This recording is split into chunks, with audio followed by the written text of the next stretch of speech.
किसी निश्चित अवधि के लिए एक देश की राष्ट्रीय आय नेशनल इनकम एक वित्तीय वर्ष 1 अप्रैल से 31 मार्च में उत्पादित अंतिम वस्तुओं और सेवाओं के मौद्रिक मूल्य के बराबर होती है। तो राष्ट्रीय आय बराबर होता है घरेलू आय प्लस विदेशों से प्राप्त शुद्ध कारक आय। राष्ट्रीय आय लेखा प्रणाली नेशनल इनकम अकाउंटिंग सिस्टम का जन्मदाता किसे कहा जाता है? साइमन कुजनेट्स्को ने वर्ष 1949 में भारत सरकार द्वारा नियुक्त राष्ट्रीय आय समिति नेशनल इनकम कमेटी के अध्यक्ष कौन थे? पीसी महालनोबिस थे। भारत में प्रति व्यक्ति आय में वृद्धि की दर मंद होने का मुख्य कारण क्या है? उच्च पूंजी उत्पाद अनुपात व जनसंख्या वृद्धि की ऊंची दर।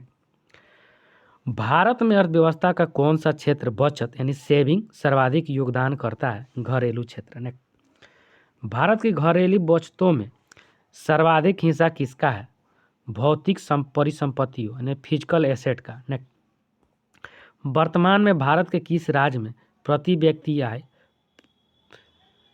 यानी पर कैपिटल इनकम सबसे कम है? बिहार का।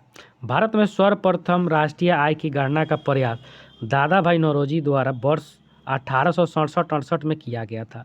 इन्होंने अपनी पुस्तक poverty and on British rule in India में प्रति व्यक्ति आय 20 रुपये बताई थी। वर्तमान में किस राज्य में औसत प्रति व्यक्ति आय सर्वाधिक है? गोवा में। भारत में राष्ट्रीय आय समंको नेशनल इनकम सोर्स का आकलन किसके द्वारा किया जाता है? केंद्रीय सांख्यिकी संगठन सेंट्रल स्टैटिस्टिक्स ऑफिस के द्वारा।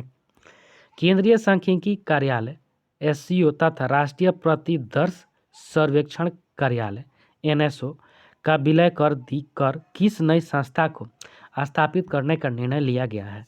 राष्ट्रीय सांख्यिकी कार्यालय नेशनल स्टैटिस्टिकल ऑफिस को।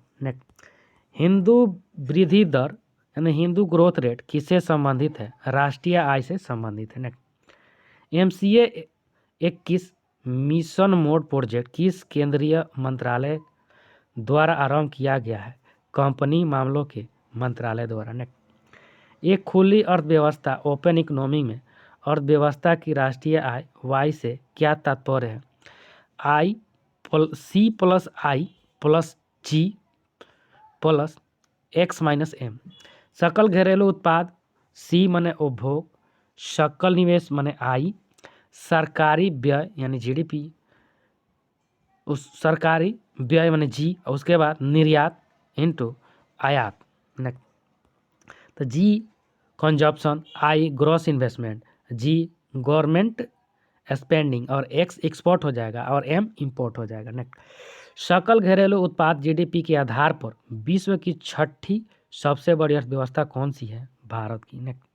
मुद्रास्फीति, मुद्रा संकुचन एवं अप्रत्यक्ष कर के प्रभाव को शामिल कर संकलित GDP को क्या कहा जाता है? Nominal GDP। भारत में सकल घरेलू उत्पाद का सबसे बड़ा भाग किस आर्थिक क्षेत्र से प्राप्त होता है? सेवा क्षेत्र यानी सर्विस सेक्टर से। भारत की राष्ट्रीय आय में ग्रामीण अर्थव्यवस्था कितना प्रतिशत योगदान है? लगभग 46%। सकल राष्ट्रीय उत्पाद ग्रॉस नेशनल प्रोडक्ट GNP क्या है? राष्ट्रीय उत्पाद का मूल्य मापन है। राष्ट्रीय प्रतिदर्श सर्वेक्षण संगठन नेशनल सैंपल सर्वे ऑर्गेनाइजेशन की स्थापना किस वर्ष हुई थी? वर्ष 1950 ईस्वी में। राष्ट्रीय सांख्यिकी आयोग नेशनल स्टैटिस्टिकल कमीशन की स्थापना किस समिति की अनुशंसा पर स्वीकार की गई थी? सिंह रंगराजन समिति। GDP आंकड़ों में आधार वर्ष 2004-05 को बदलकर कौन सा नया आधार वर्ष कर दिया गया है? वर्ष 2011-12। केंद्रीय सांख्यिकी कार्यालय द्वारा CSO राष्ट्रीय आय की गणना के लिए आधार वर्ष 2011-12 से बदलकर वर्ष 2017-18 करने का प्रस्ताव है।